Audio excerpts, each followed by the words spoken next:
현장에서 들려주는 땅 이야기. 안녕하세요, 오픈마인드입니다. 오늘 제가 이 밤에 찾은 현장은 평택에 있는 삼성 반도체 공사 현장에서 제가 촬영을 하고 있는데요. 이렇게 보면 이 앞동이 사무동인 것 같아요. 밤이 10시가 넘었는데도 불구하고 퇴근하지 않고 열심히 일을 하는 거 보니까 삼성 반도체가 굉장히 지금 잘 나가고 있구나, 공장이 잘 돌아가고 있구나 라는 현장감을 느낄 수 있는데요.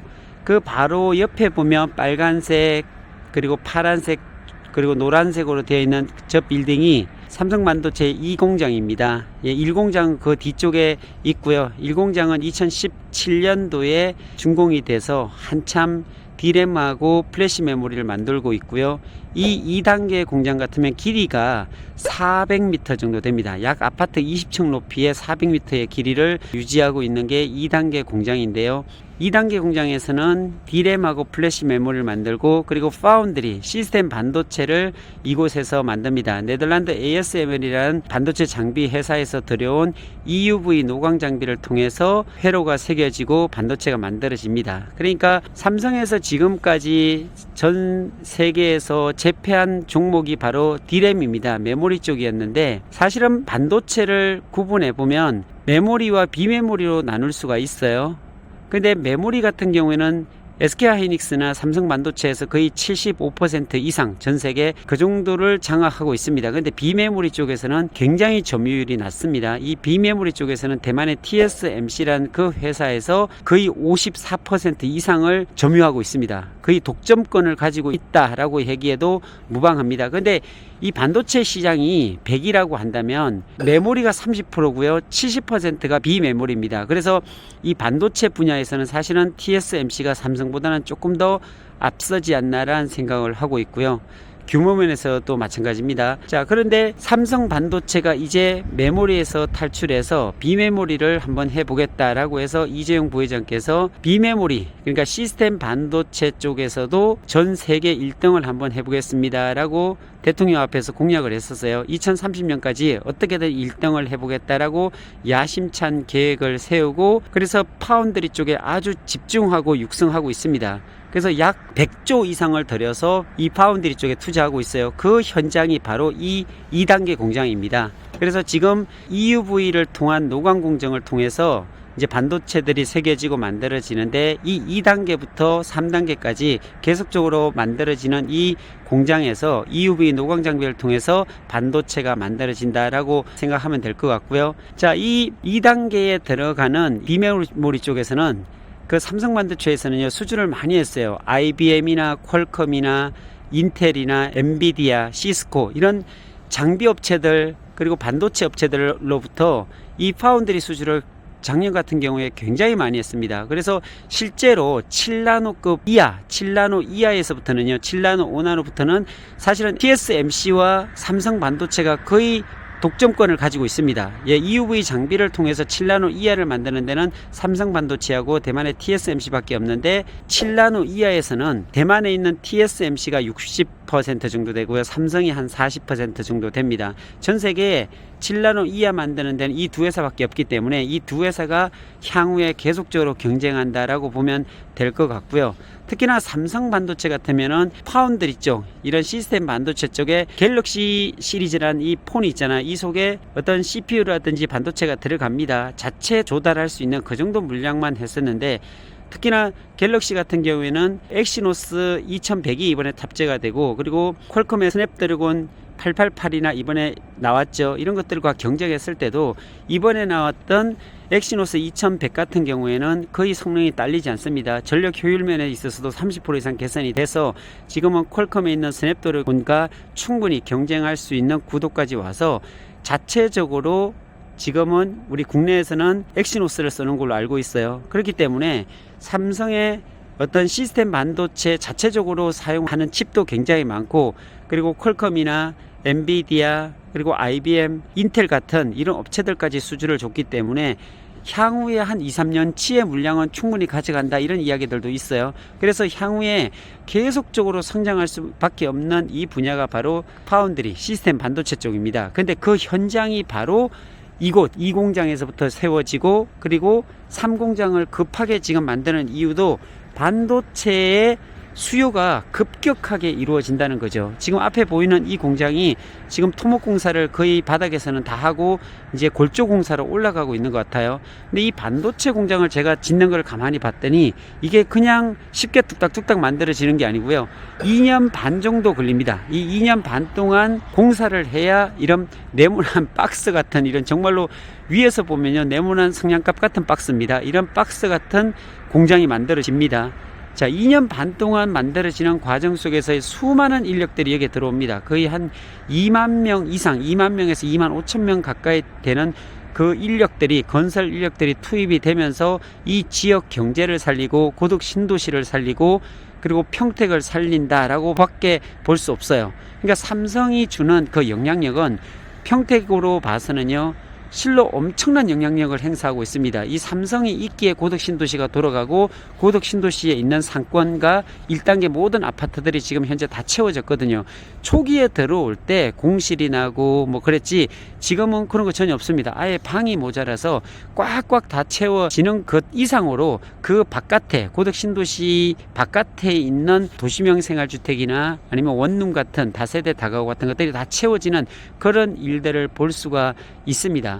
자, 그렇다면 이 삼성 반도체로 인해서 평택의 성장은 어떻게 예상할 수 있을까요? 지금 현재 2개를 만들고 이제 3번째 공장이 들어가는데 향후에 6기까지 만듭니다. 그래서 좀 전에 제가 4기 공장 들어설 부지를 가봤는데 아주 넓게 잘 돼 있어요. 지금 현재 3기 공장 같은 경우는 가로의 길이가 700m라고 합니다. 아파트 20층 높이로 700m가 쭉 길게 늘어선다는 얘기죠. 이 정도 규모로 만들어지는데 이게 2년 반마다 하나씩 나오다 보니까 앞으로 6기까지 만들려면요 정말로 향후에 10년은 지금처럼 돌아갈 수밖에 없겠다. 여전히 10년 동안 공사 인력들은 바글바글 할 거고, 여전히 10년 동안 이 주변의 상권들은 정말로 우리가 생각하는 것 이상으로 성장하고 아주 규모가 단단해지겠다라는 생각을 합니다. 자, 그래서 그 비어있던 고덕 신도시가 채워지고 아파트가 2단계도 세워지고 상권이 형성이 되고, 그리고 지식기반센터가 올라오고 협력업체들까지도 또 들어오게 되고, 이러한 과정들을 통해서 도시가 세워지고 자족기능을 하고 있는 이 삼성 반도체로 인해서 많은 협력업체와 어떤 상권이 살아나는 것들을 볼 수가 있어요. 자, 오늘 제가 이 현장에서 이렇게 드리는 말씀을 좀 생각해 본다면, 향후에 용인 SK 하이닉스를 정말로 생각하지 않을 수가 없어요. 용인 SK 하이닉스 같은 경우에는 정말로 시골입니다. 앞을 보고 뒤를 보고 좌를 보고 우를 봐도 다 시골이고요. 특히나 용인 하이닉스가 대로 생기는 뒤쪽 같은 경우는 다 산으로 되어 있고요. 그리고 용인 하이닉스가 나오는 그 길이 5군데가 있는데 그 5군데를 다 따라가 보더라도 주변에 거의 농업 진흥구역으로 되어 있기 때문에 가용할 수 있는 땅이 현저히 모자랍니다. 과연 저곳에 이런 반도체 공장이 세워졌을 때 어떤 일이 일어날까? 저곳 도로는 정말로 무사할까라는 생각이 들어요. 좁은 도로들이 꽉 막혀 있을 것이 생각이 들고요. 아니면 뭐 도로를 분명히 확장을 해야겠죠. 도로를 확장해야 되고 주변에 어떤 용도구역들이 다 상향이 될 수도 있겠고요. 그리고 아니면 주변에 농업진흥구역 같은 것들을 거의 수용해 가지고 어떤 미니 신도시를 만들어 갈 수도 있겠고요. 어쨌든 제가 평택 삼성 반도체를 보면서 용인 하이닉스가 심히 사실은 걱정이 돼요. 그곳에 땅을 가지고 있는 지주분들은 좋겠죠. 어떻게 보면 공급과 수요가 이렇게 맞아야 되는데 수요는 폭발적으로 많은데 땅을 가지고 있는 분들, 그러니까 공급이 굉장히 부족하다 그러면 집가는 오를 수밖에 없어요. 그래서 그곳에 어떤 반도체 공장이 세워지고 했을 때 그 주변에 어떤 다양한 상가라든지 특히 잠을 주무셔야 되는 이런 원룸 부지 같은 거, 이런 것들은 굉장히 인기가 있을 겁니다. 그 수많은 한 2만 명 이상 되는 그런 노동자들이 와서 숙식을 해야 되니까요. 먹고 잠을 자는 아주 기초적인 일들을 해야 되기 때문에 그런 부분들이 과연 이 반도체 공장에서 몇 킬로까지 이어질까? 평택 삼성 반도체 같으면 그렇게 땅이 모자라고 그렇지 않았습니다. 주변에 충분한 땅이 있었기 때문에 가능한데 용인 SK 하이닉스 같은 경우에는 과연 어떻게 그런 부분들을 해결해 나갈지, 또 도시는 어떻게 세워지고 그 주변은 어떻게 변할지 정말로 궁금해집니다. 올해 말부터 용인 SK 하이닉스가 공사가 착공에 들어간다고 합니다. 이제 따뜻한 봄날이 되면 토지 보상이라든지 이런 여러 가지 일련의 과정들을 거쳐가면서 산업단지가 이제 세워지고 하는 그런 과정들이 있을 텐데, 이 평택 삼성 반도체를 보면 사실 용인 SK 하이닉스가 보입니다. 그 지역이 어떻게 성장하고 부동산적인 그런 측면들을 예상할 수가 있다는 거죠. 그래서 정말로 용인 하이닉스가 매력적이긴 한데, 지금 현재는 토지거래 허가 지역으로 묶였기 때문에 아무것도 할 수가 없어요. 예, 용인 지역에 뭐 사시는 분들이야 어쨌든 좀 용이하지만 타 지역에 사시는 분들은 굉장히 어렵습니다. 땅을 구하기도 어렵고, 또 실제 그 용인에 사시는 그 원산면에 사시는 지주분들께서 땅을 거의 내놓고 있지 않기 때문에 땅 거래 하는 것 자체가 굉장히 불가능하다 할 정도의 수준입니다. 그렇기 때문에 향후에 앞으로 내년이 사실은 풀립니다. 내년이 토지거래 허가 지역으로 해제되는 마지막 해인데, 근데 내년이 3년인데 향후 5년까지, 그러니까 2년 더 추가해서 보통 5년까지 연장이 된다고 합니다. 그렇지 않으면 그 땅을 잡을 수가 없기 때문에 부동산적인 측면으로 보면 굉장히 지가가 상승이 되고 정말 힘든 과정들이 있을 수밖에 없기 때문에, 그래서 토지거래 허가를 연장해서 5년까지 가겠지 않겠나라는